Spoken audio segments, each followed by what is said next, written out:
El segundo antejuicio que se presentó hoy en la mañana fue contra el magistrado Eddie Giovanni Orellana Donis, quien es magistrado presidente de la Sala Segunda de la Corte de Apelaciones del ramo civil y mercantil y quien además integró las anteriores comisiones de postulación para integrar las salas de apelaciones y la Corte Suprema de Justicia. El, Al magistrado Orellana se le indica de haber recibido como obsequio un apartamento que le habría dado el abogado Roberto López Villatoro.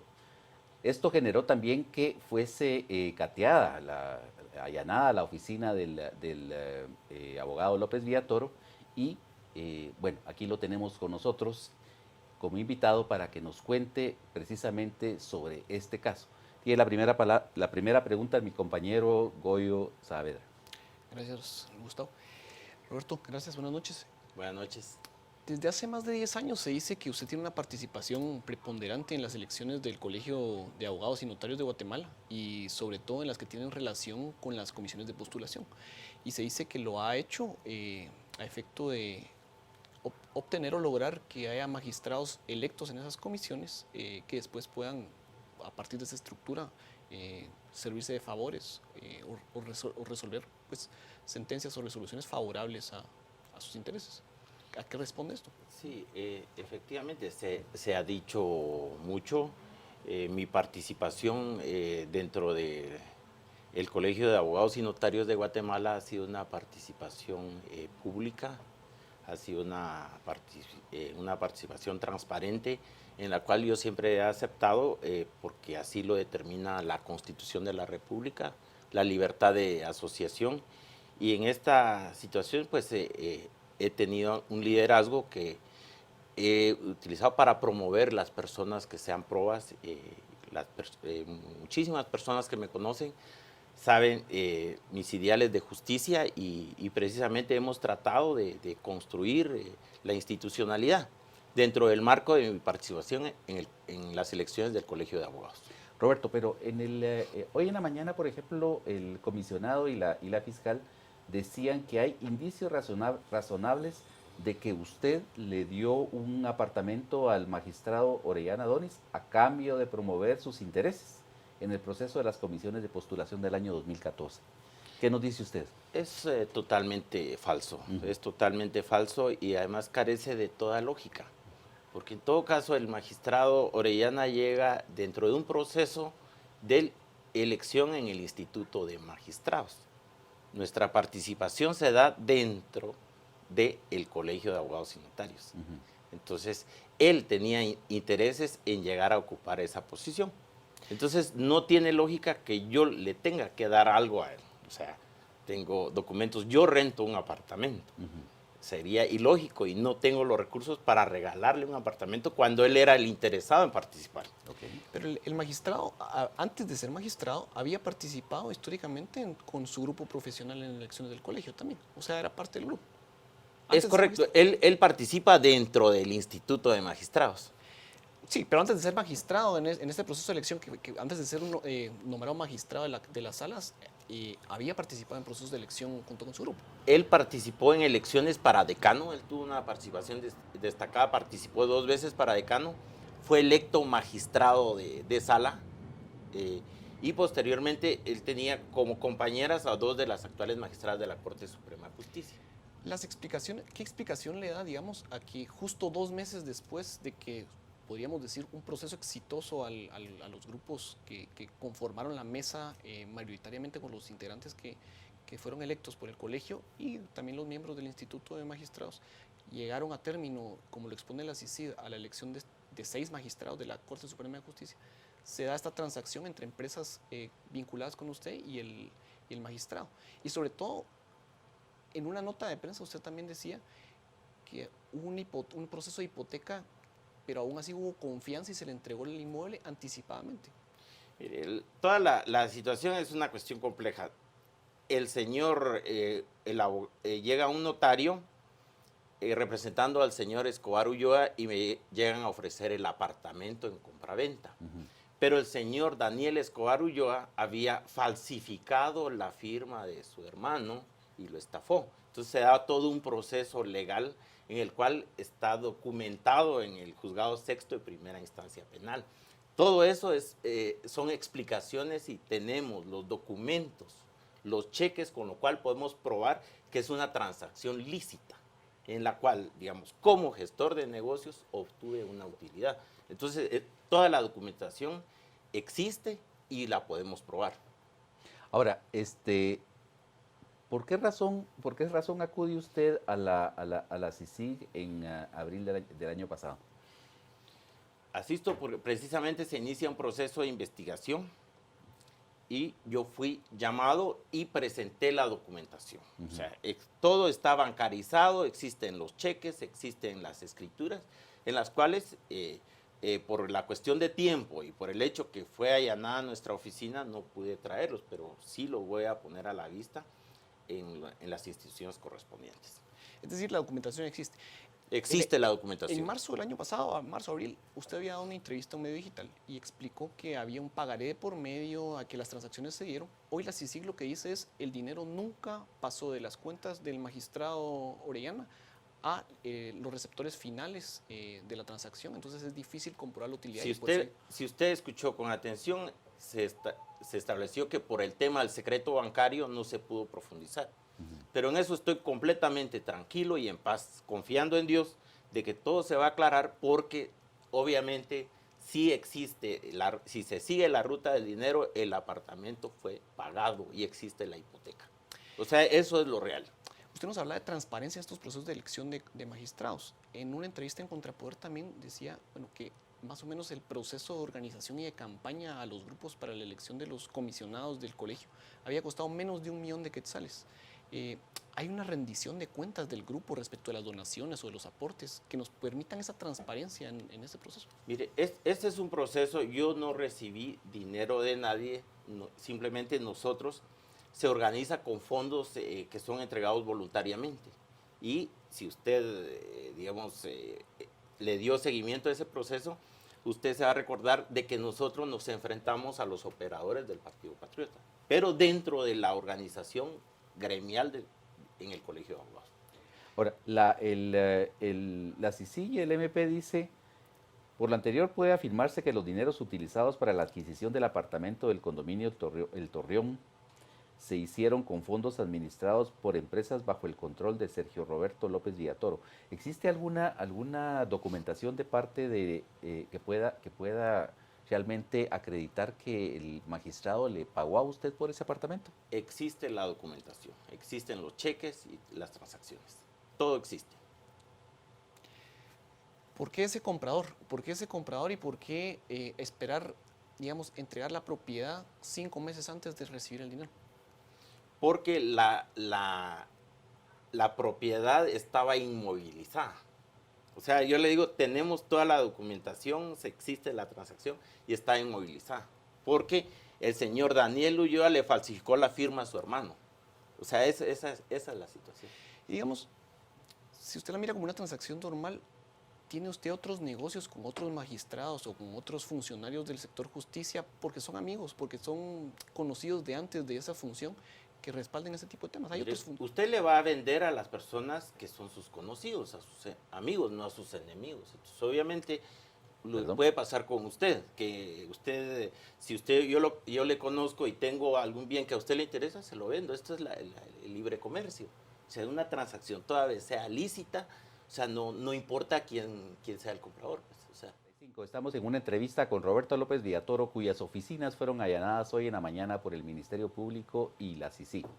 Roberto, el Ministerio Público aduce que que usted le dio ese apartamento y que el magistrado incidió en la elección de Silvia Verónica García Molina, de la magistrada Vitalina Orellana, de José Antonio Varales, los magistrados suplentes Guillermo Demetrio España Mérida, Mario Estuardo Gordillo Garlindo, así como el ex magistrado Douglas René Charchal Ramos. ¿Usted apoyaba a estos magistrados? Mira, Gustavo, el magistrado Orellana llega a ser elector o comisionado con el voto de sus compañeros. O sea, digamos, en esa elección... Él integra a la sala por 5 años con la actual presidenta de la Corte Suprema de Justicia y con la magistrada Vitalina Orellana. O sea, ellos tienen una relación de 5 años. Ellas le dan el voto a él y obviamente él tenía que votar por ellas y procurar que ellas resultaran electas. Esa es una función. Nuestra función es dentro del colegio de abogados, en la cual nosotros obviamente pedimos una cuota para que lleguen electos nuestros representantes. ¿Y a quiénes apoyaba usted en esa elección? Nuestra principal propuesta fue la magistrada Delia Dávila, y la apoyamos porque yo he creído en el trabajo que realiza CICIG, y la apoyé precisamente porque ella trabajó, era ex trabajadora de CICIG, para generar un sistema de contrapesos, para detener a los operadores del Partido Patriota. Esa es la realidad. Entonces, a ella nosotros la apoyamos y obviamente dentro de la cuestión nadie tiene los votos, pero ella y el licenciado también Hugo Calderón fue propuesta nuestra. Ahora, entonces lo que usted me está diciendo es que su grupo político dentro del gremio no tiene injerencia dentro de la elección de los representantes de los magistrados de salas de apelaciones. Tiene que existir una sumatoria de votos donde se necesitan 2/3 partes. Nadie puede por sí solo porque se hace una negociación. Es un sistema que se convirtió en perverso porque se politizó. De hecho, yo le puedo decir con toda franqueza, y lo he externado, que las comisiones de postulación deben desaparecer, porque no es el mecanismo idóneo para elegir magistrados independientes. Pero esas son las reglas del juego. Eso lo dice la Constitución, no lo digo yo. Usted nos está describiendo el sistema, yo voto por ti, tú votas por mí, generamos un acuerdo para llegar a magistrados. No se genera en base a la ley de comisiones de postulación. Quienes obtienen las mayores notas tienen mayores posibilidades de ser electos. Y es exactamente la magistrada Delia, con una trayectoria limpia, fue apoyada por nosotros. De hecho, yo le dije, la impulsé y porque creemos en la honorabilidad de ella. Pues mucho de lo que ha cuestionado los movimientos que han supervisado o han acompañado estos procesos es que no los que recibieron mejores notas fueron los más votados. ¿Cuál fue la posición de su grupo en ese sentido? Que quienes obtuvieran las mejores notas fueran electos. ¿Así votaron? Así votamos. Y eso queda constancia. Planteó la necesidad de acuerdos entre grupos, porque nadie llena los votos para tener las 2/3 partes. ¿Con qué grupos pactaron? Yo no pacté. Eso es un trabajo que hacen los comisionados que se hace de manera pública, pero ya se hace dentro del sistema de votación, del cual nadie puede decir que tenga el control. Eso es falso. Ahora, pero digamos, en esa elección, bueno, había varios grupos en pugna. Teníamos en primer lugar el grupo que empujaba el Partido Patriota, en donde estaba hoy recluido en el Mariscal Zavala, expresidente del IX, Juan de Dios Rodríguez, quien se decía que estaba aliado con Gustavo Herrera. Estaba también el grupo de los abogados de Misco, estaba también el grupo que encabezaba Bonerge Mejía y Abidán Ortiz, y el grupo de Estuardo Gálvez y el grupo de ustedes. Es correcto. ¿Sí? Ahora, ¿con cuáles grupos trabajaban ustedes en esta elección? Nosotros trabajamos en forma independiente y nosotros creíamos en la participación que debía existir un mayor porcentaje de mujeres en la Corte Suprema de Justicia y que se debía privilegiar la experiencia judicial. O sea, la carrera judicial es apoyar jueces para que llegaran a la magistratura de sala y apoyar a los magistrados de sala para que llegaran a la Corte Suprema de Justicia, apoyando principalmente mujeres. Usted dijo que el sistema se volvió perverso. ¿Le parece que con un sistema, en sus palabras, perverso y electo de esta forma, los representantes de la justicia en Guatemala o de estos cargos ejercen una legitimidad en sus funciones? No, yo creo que el sistema debe cambiar. Por eso le digo, era importante aprobar las reformas constitucionales. Porque si usted recuerda, la elección de los magistrados actuales se da en un pacto entre el Partido Patriota y Líder. No existió una discusión, fue apoyado en un solo golpe y se dejó a magistrados de sala con experiencia, con muchísima experiencia como María Cristina Fernández y muchas magistradas de carrera, probas, se dejan fuera del proceso. ¿Por qué? Porque el problema es que es un poder del Estado que debe ser eminentemente técnico, electo por un poder político. O sea, la elección de los magistrados no debe pasar por el Congreso de la República. Pero usted nos está dando los argumentos de quienes se opusieron en algún momento a la elección en 2014. ¿Por qué el grupo no se manifestó cuando se alegó que esa elección debía haber sido anulada? Yo creía que la elección debía ser anulada. O sea, en el tema del Congreso yo creía que la elección debía repetirse y someterse a un proceso para lograr una mejor escogencia. Ahora, dentro del Porque propio... sí se da dentro de un pacto político. La elección se da en un pacto político, obviamente, entre el Partido Patriota y Líder. Pero Roberto, pero previo a eso, incluso dentro de las deliberaciones de las comisiones de postulación, muchos colegas periodistas pudieron constatar que había un intercambio de mensajes, que había un intercambio de instrucciones entre los comisionados y quién sabe qué afuera. Es decir, lo que hacía pensar en un tráfico de influencias para decidir elecciones. Es decir, ¿por qué ese proceso no fue cuestionado en su momento por su grupo? Claro, nosotros, en todo caso, para nosotros fue un golpe muy fuerte, porque se hizo un enorme esfuerzo para detener a los operadores del Partido Patriota. Y eso queda en constancia. Pero el golpe artero se da en el Congreso. Yo creo que nosotros hicimos una lucha cívica, que jamás va a ser reconocida, porque siempre va a existir la duda y la desconfianza. Pero muchas personas pueden dar fe de mi actuar. Y les digo, confío en Dios y en su justicia. Y espero que soy el principal interesado que se aclare todo esto. Pero yo jamás he presionado a jueces, jamás les he pedido favores a cambio de.